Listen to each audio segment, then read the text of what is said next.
এই কচ্ছপ বেল্লাল মাদার চোদ, তুই খানকির পোলা জাগত সাপোর্ট পাইয়া তুই আজকে এত বড় সেলিব্রিটি হইছস। যে কন্টেন্ট ক্রিয়েশনরা তোর ভিডিওকে শেয়ার করছে, লাইক করছে, কমেন্ট করছে, তোকে ফলো দিছে। অনেকের আব্বা কন্ট্রিবিউশন জগৎ, আমরা আমার শিষ্যদের বাবা না, ঠিক আছে? শিষ্যরা সম্মান করে, বাবার সমতুল্য সম্মান করতেই পারে। খানকির পোলা, তুই কোন দিনের বাপ? তোর আগ থেকে ফেসবুক চালাই রে কুত্তার বাচ্চা। হয়তো সেলিব্রিটি হইতে পারে নাই, হয়তো কোনো বড় ধরনের কিছু হইতে পারি নাই।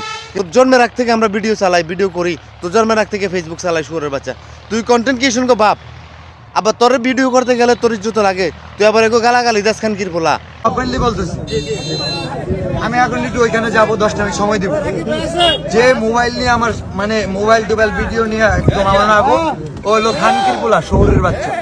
শুয়োরের বাচ্চা কোনানের, তোকে কিভাবে নামানো যায়? 3 দিনের বৈরাগী হয়েছিস, বাতের রেখস প্রসাদ কুত্তার বাচ্চা। হ্যাঁ, তোর 3 দিনের বৈরাগী খানকির পোলা। অহন দেখ তুই মজাটা লর কুত্তার বাচ্চা। মানুষকে এভাবে বেজ্জতি করস।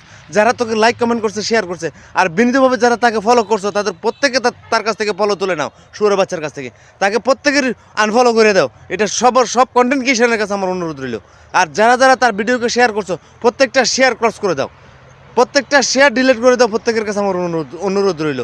যারা তোমরা সেলিব্রিটি হইতে পারো আর না পারো, তোমরা বড় কন্টেন্ট ক্রিয়েশন হইতে পারো আর না পারো, তবে বিল্লালকে, কচ্ছপ বিল্লালকে সাপোর্ট করো না। কচ্ছপ বিল্লাল থেকে দূরে সরে যাও। এই কচ্ছপ বিল্লালের কথাগুলো শুনছো অবশ্যই মাদার সদিটা।